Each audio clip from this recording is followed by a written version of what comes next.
സുഹൃത്തുക്കളെ, വുളുവിൻ്റെ ഫറളാറാണ്. അതിലൊന്ന് ആദ്യം തന്നെ നീയത്താണ്. വുളുവിൻ്റെ ഫറളിനെ വിടലെന്ന് നീ കരുതണം. മുഖത്തോട് വെള്ളം ചേർന്ന സമയവുമാകണം. മുഖം കഴുകല പിന്നീട് രണ്ടെന്നോർക്കണേ. അതിനുള്ള നീളം വീതി മുഴുവനും അറിയണേ. മുഖത്തിൻ്റെ നീളം താടിയെല്ലും പിന്നെ തലമുടി മുളച്ചതിനിടയിലുള്ളത് തന്നെ. ഇരുചെവിയിനിടയിൽ ഉള്ള സ്ഥലമാ വീതിയും. അതുകൊണ്ട് കഴുകലിൽ വേണ്ടതാണ് ശ്രദ്ധയും. മുട്ടോടുകൂടി കഴുകണം കൈ രണ്ട്. തലയിൽ ഒരൽപ്പം തടവലും ഫറളുണ്ട്. ഇരുകാല് കുഴയും കൂടി നീ കഴുകേണ്ടതാ.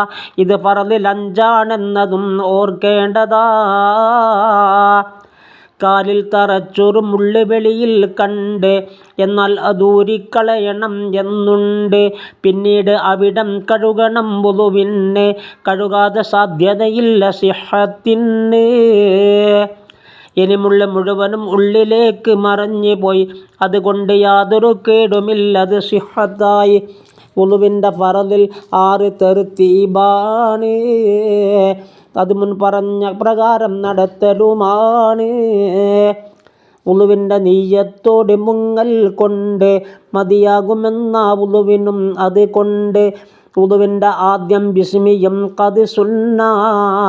അതുകൊണ്ട് അടിമുടി ശുദ്ധിയായി വരുമെന്ന.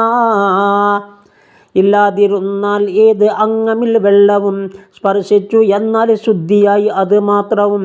ഇത് നീ ഹദീസിൽ നോക്കിയാൽ കാണുന്നതാ. മറാഖിയ 18 നോക്കതിലുള്ളതാ. ബിസ്മിക്ക് മുമ്പ് തഅബ്ബുദും വേണ്ടുന്നതാ. അത് സുന്നത്തെന്നും കുർദിയിൽ പറയുന്നതാ. സുന്നത്ത് നഫിലി തതവ്വുഉം